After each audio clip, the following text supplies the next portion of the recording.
Darrang cancer কেন্দ্ৰত বিশ্ব কৰ্কট দিৱস।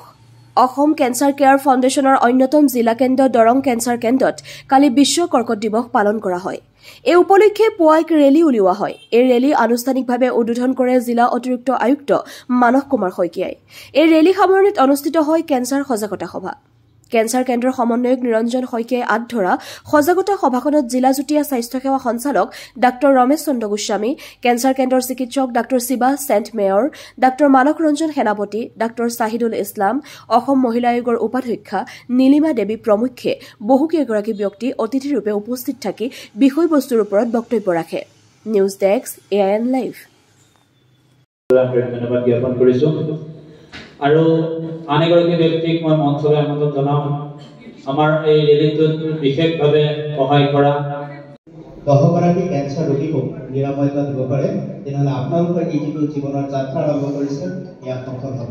আমি প্ৰত্যেকেই একেগৰাকী এম্বাছাডৰ হওঁ, কৰ্কট ৰোগ নিৰাময়ৰ ক্ষেত্ৰত গুৰুত্বপূৰ্ণ ভূমিকা গ্ৰহণ কৰোঁ আৰু হাতে হাতেৰে আগুৱাই যাওঁ, সুস্থ জীৱনৰ সমাজ নিৰ্মাণ কৰোঁ। এইখিনি সুবিধা দিয়াৰ কাৰণে ধন্যবাদ।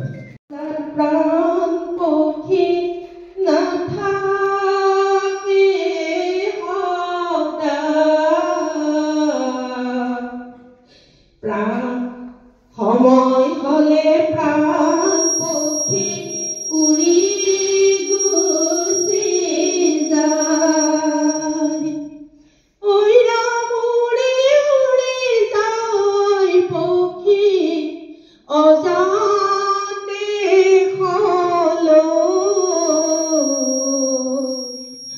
আকৌ দুনাই নাহে পক্ষী সোণৰ